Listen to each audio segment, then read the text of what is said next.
Evangelho de Mateus, capítulo 7, versículos 7 a 12. Pedi e dar-se-vos-á, buscai e achareis.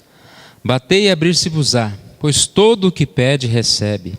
O que busca encontra, e a quem bate, abrir-se-lhe-á. Ou qual dentre vós é o homem que, se porventura o filho lhe pedir pão, lhe dará pedra? Ou se lhe pedir um peixe, lhe dará uma cobra? Ora, se vós que sois maus, sabeis dar boas dádivas aos vossos filhos, quanto mais vosso Pai, que está nos céus, dará boas coisas aos que lhe pedirem. Tudo quanto, pois, quereis que os homens vos façam, assim fazei-o vós também a eles, porque esta é a lei e os profetas. Nessa primeira parte, então, nós já estudamos alguma coisa. Não vou repetir, eu vou apenas partir de um ponto um pouquinho antes. Esse era um dos pontos. A oração é improdutiva, pois fala a respeito do argumento, de que Deus não dá a todos que lhe pedem. Então, por isso a oração, ela é improdutiva. E aqui diz, a melhor forma de resolver esse problema é lembrar que as promessas de Jesus no Sermão do Monte não são incondicionais. O que quer dizer isso, então?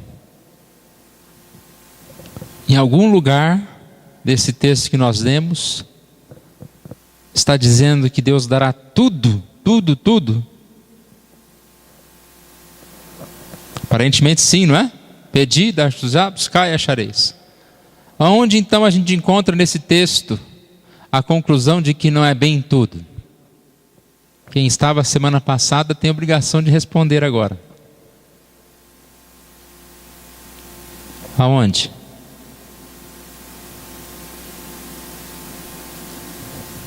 Pai que estás nos céus, dará tudo o que pedir? Não, o que está escrito aqui?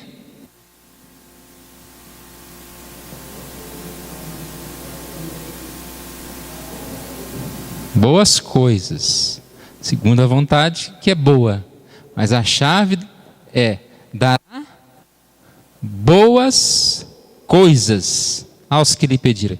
Lembra que nós citamos até o exemplo? O filho pede pão, o pai, lógico, não dará uma pedra. E se o filho pedir a pedra? Se o filho pedir uma arma, o pai, bondoso, não vai dar, não responderá. Então não é a oração que é improdutiva. O problema está no orador, O problema está na necessidade de pedirmos conforme a vontade de Deus. E aí nós entramos em 3 pontos que falava-se a respeito da oração.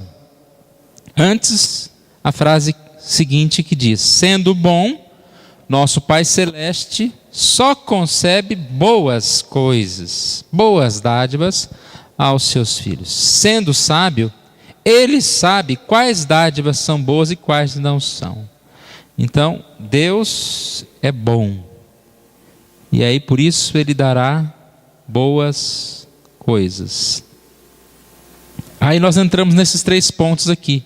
A oração, então, pressupõe, primeiro, conhecimento. Para você pedir, você precisa primeiro saber o que pedir, correto?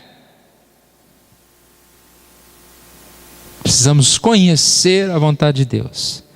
Então, conhecemos a vontade de Deus através da meditação da palavra, do exercício de uma mente cristã disciplinada, nesta mediação, para pedirmos de acordo com a vontade de Deus. E temos que nos esmerar em descobri-la, esforçar diligentemente para descobrir a vontade de Deus. Preciso de fé. Eu preciso crer em Deus, eu preciso me humilhar na presença de Deus, pedir com fé que Ele pode executar a sua vontade. E também eu preciso pedir com vontade. Meu desejo deve ser a vontade de Deus. Eu preciso buscar a vontade de Deus. Daí a gente parte para a questão do relacionamento. Versículo 12. Tudo quanto, pois, quereis que os homens vos façam, fazei vós também a eles, porque essa é a lei e os profetas. Vamos partindo do relacionamento com Deus, da oração, pedir, buscar e bater, para a nossa atitude para com o nosso próximo. Essa frase é bem conhecida, né? Tudo quanto, pois, quereis que os homens vos façam, fazei-o vós também a eles.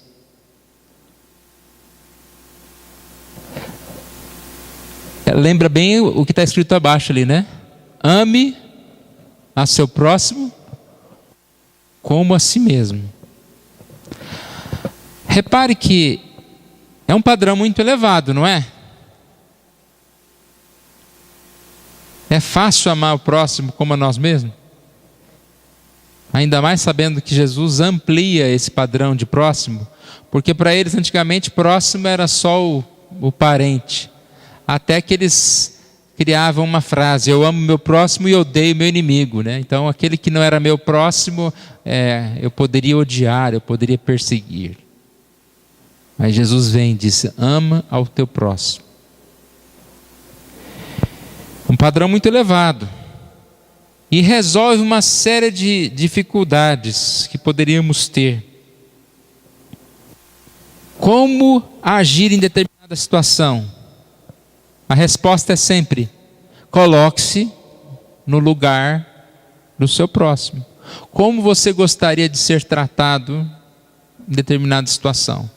É assim que você deve agir com o seu próximo. O que eu devo fazer? O que você gostaria que o outro fizesse, se estivesse no seu lugar? Coloque no lugar do outro. Então não resolve uma série de questões? Tudo o que temos a fazer é usar a nossa imaginação e colocar-nos no lugar da outra pessoa. Como gostaria eu de ser tratado em tal situação? Romanos 13:8 diz: a ninguém fiqueis devendo coisa alguma, exceto o amor com que vos ameis uns aos outros, pois quem ama ao próximo tem cumprido a lei. Devemos amar ao nosso próximo. Romanos 13 ainda, versículo 10 diz: o amor não pratica o mal contra o próximo, de sorte que o cumprimento da lei é o amor. Então eu preciso pensar aqui neste elemento, da percepção em relação ao meu companheiro, é amar ao meu próximo.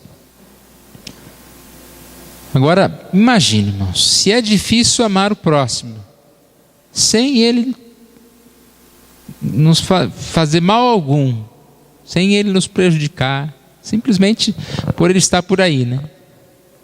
Imagine se é fácil amar o nosso inimigo. Porque repare que essa questão de amar o próximo não faz uma diferença. Ame o seu próximo, desde que ele não seja o seu inimigo. Não, fala, ame o seu próximo. Seja ele quem for. Então é um padrão muito alto mesmo. Tenho dificuldade de amar. As pessoas parecem que incomodam a gente. E muito mais aquela pessoa que nos contraria, que faz alguma coisa má contra nós. E aí nós percebemos um grande ensino. Volte umas páginas da sua Bíblia para Mateus 5:38. E aí a gente percebe aqui: ouviste o que foi dito olho por olho, dente por dente. Eu, porém, vos digo, não resistais ao perverso, mas a qualquer que te ferir na tua face direita, volta-lhe também a outra. Então é uma atitude difícil, não é? Ao que quer demandar contigo e tirar-te a túnica, deixe-lhe também a capa.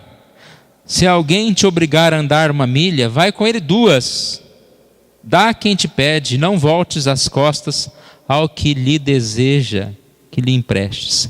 Eu não vou entrar em detalhes aqui de cada uma dessas citações, mas não fica muito claro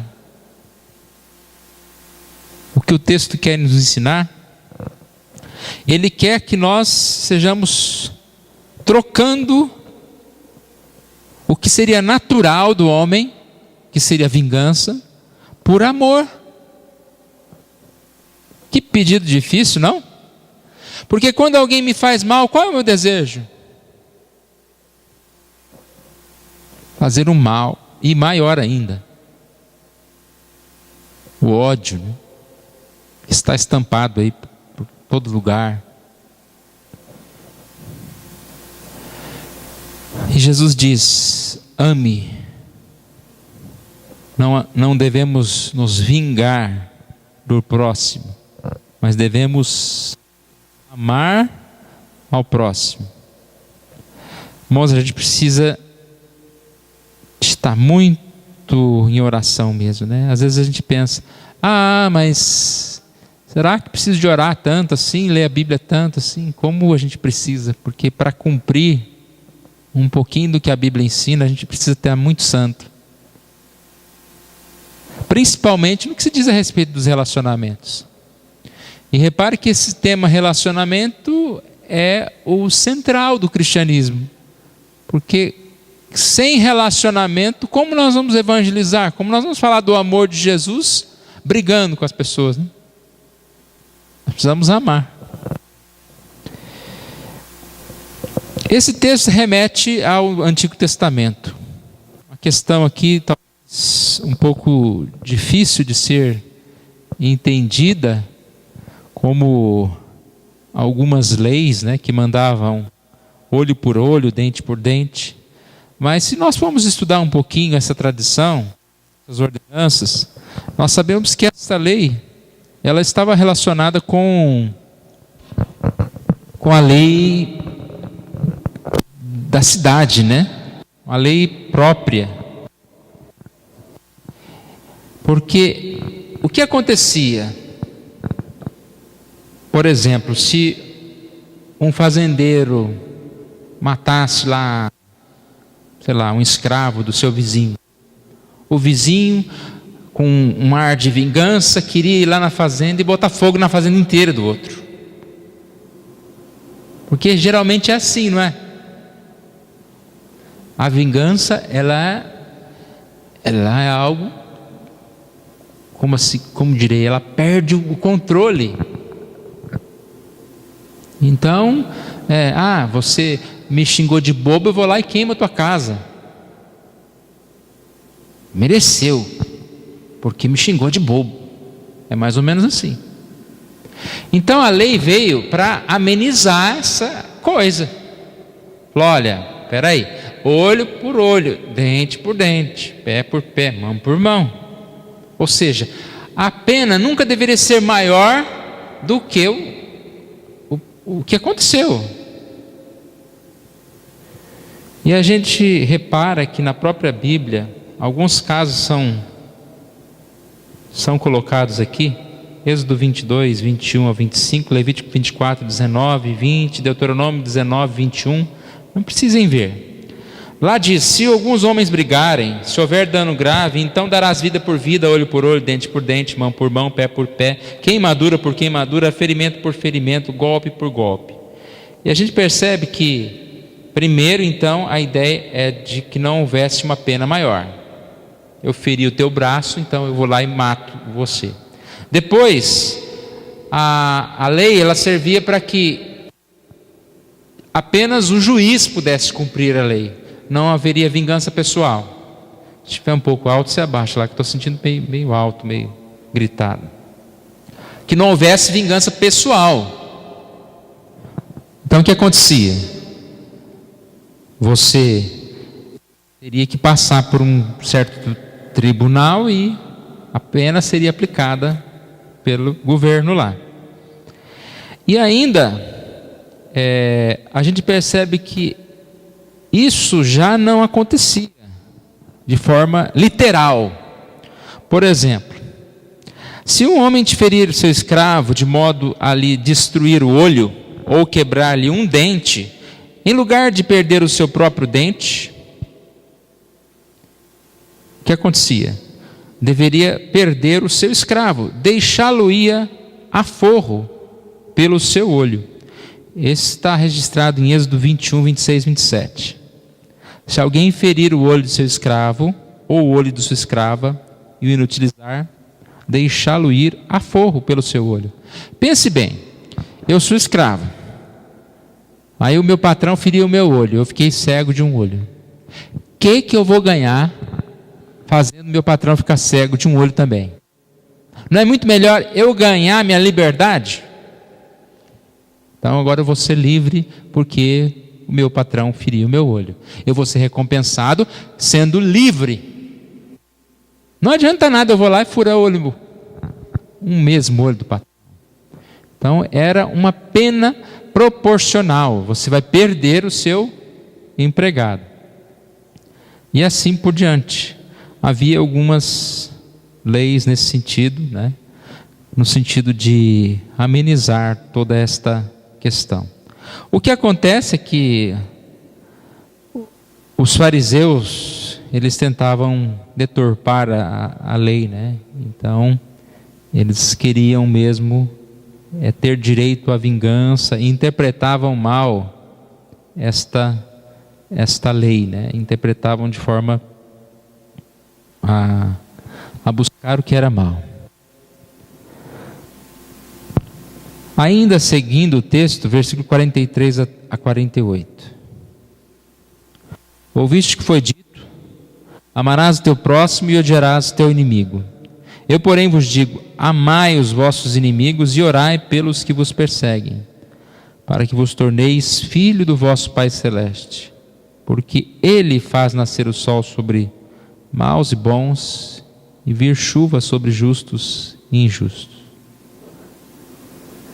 Então, sempre saltando essa ideia de que ouviste o que foi dito, não é que a Bíblia mudou, né? No Antigo Testamento ela disse uma coisa, no Novo Testamento ela disse outra.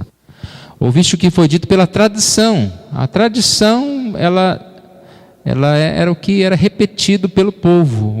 O povo repetia: amarás o teu próximo e odiarás o teu inimigo. Como eu disse há pouco, para eles próximo era os da sua casa, os amigos. E inimigo era quem já era da outra tribo lá. Então vocês ouviram isso. Eu, porém, vos digo: amai os vossos inimigos e orai pelos que vos perseguem.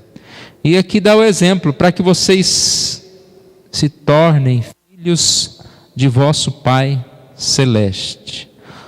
O próprio Cristo sofreu, o próprio Cristo deu exemplo. Foi ultrajado e não revidava, maltratado e não fazia ameaças.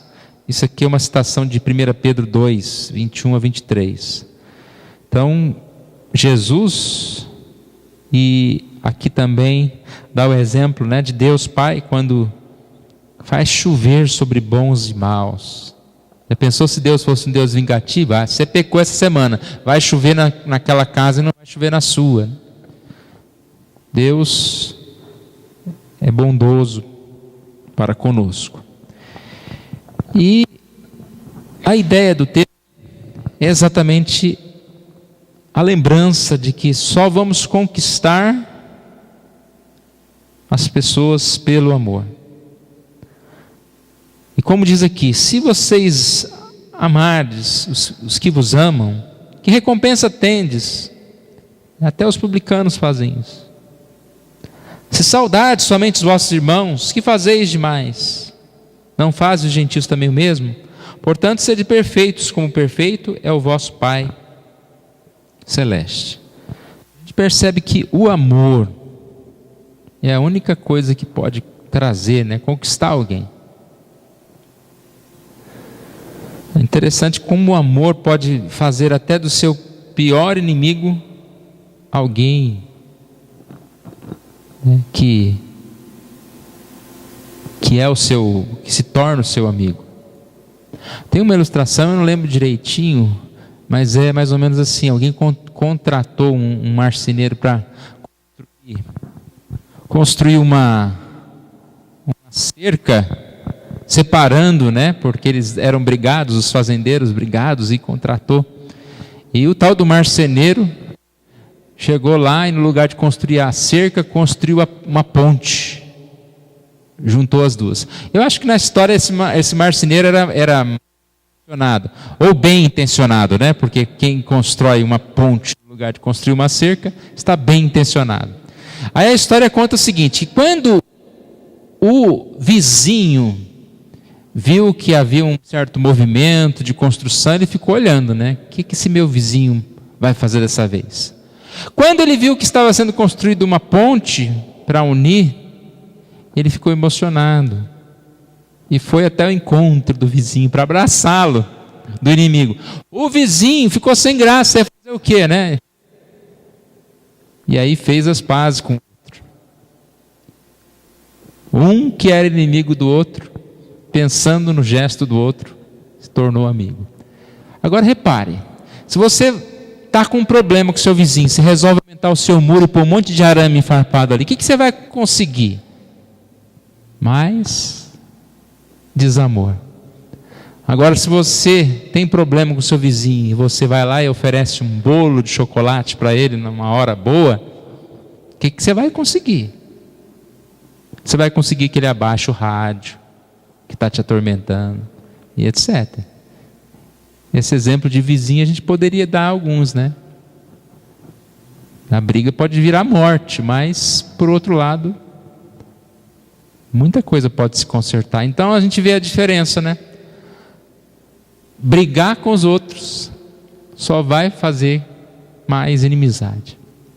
Perdoar, orar pelo nosso inimigo, ou entre aspas, por alguém que a gente acha que está nos perseguindo, vai trazer o bem para nós.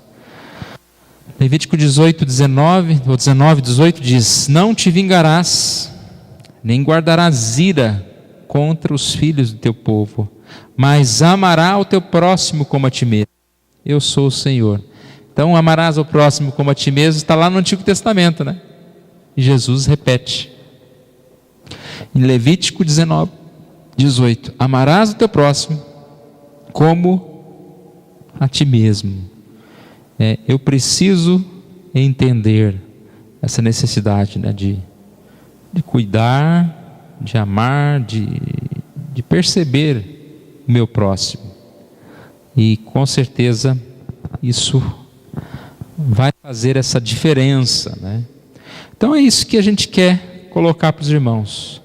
A prática dos bons relacionamentos estão em toda essa atitude de amor e não vingança, em toda essa atitude de buscarmos aquele relacionamento com Deus que nós vimos aqui no capítulo 7, naquilo que nós ouvimos domingo à noite, capítulo 7, de 1 a 6, não julgar, não ser hipócrita, né? Olhar para os outros com um ar de superior, mas pelo contrário, ser irmão, ajudar o meu próximo. Então nós percebemos que isso é muito importante, irmãos. Repare que os pontos de divergência são tão sem sentido que muitas vezes a gente nem lembra, né? Uma vez eu estava conversando com um presbítero e ele falando, um pastor tal, eu briguei tanto com ele e tal, e não sei o que, até que não sei o que, não sei se foi o motivo do pastor ir embora. Aí eu fiquei curioso, mas o que foi? Qual foi o motivo da briga? Ele falou, sabe que eu não lembro? Como que não lembra, gente? Não é? Eu acho que foi uma besteira por causa não sei do que. Aí começa então, irmãos, a briga por causa de uma porta. Abriu a porta esquerda, queria que abrisse a porta direita.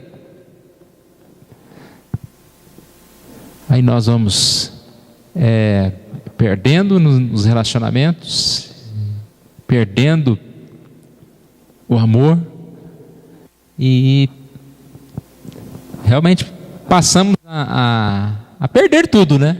Nós perdemos tudo. Eu até estava lembrando essa semana aquela da expressão que a gente tem que tomar cuidado para não jogar a água da banheira com o neném dentro. Já viram essa expressão? Tem certas ações que a gente toma atitudes tão drásticas, nervosas, que a gente resolve as coisas de uma forma... Você faz com que algo maior seja destruído por uma coisa tão besta. A água está suja, não está? Então vamos trocar a água. Não vamos ter um ato de estupidez dessa.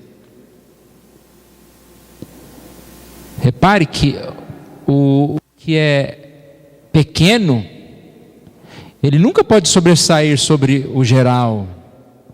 Já pensou se eu olhar essa toalha aqui e falar para quem colocou a toalha aqui, falar, a toalha está do lado avesso. E a pessoa fala, não está, o lado é esse mesmo. E aí pronto, né? Ela vai arrumar uma briga. A ponto de não ter o culto. Não, então não vamos ter culto hoje. Não é? Não podemos fazer isso. Não é importante. A toalha da Santa Ceia não é importante. O importante é a Santa Ceia, o culto. Então a gente precisa buscar estes bons relacionamentos. Buscar entender, né, que o mais importante é viver, é servir a Deus. E repare, irmãos, quem que vai ter problema na igreja? Quem mais trabalha, não é? Aquele que não vem na igreja, alguém vai ficar bravo com essa pessoa? Alguém vai chamar a atenção dessa pessoa? Não. Então, quanto mais a gente se dispõe a servir a causa de Deus, mais vai estar em evidência. Vamos estar em evidência. E por isso, nós temos que nos preparar, lembrar que nós estamos servindo a Cristo. E se alguém vier cobrar de nós, ou se alguém, de certa forma, for maldoso conosco, nós devemos orar por aqueles que nos perseguem. E falar, eu estou no caminho certo. Porque se eu estivesse em casa, se eu não estivesse servindo a igreja, eu poderia não ter esse problema. Mas eu estaria servindo? Eu estaria ajudando em alguma coisa? Então, irmãos, nós precisamos pensar, né, nesta passagem, em tudo que nós falamos aqui.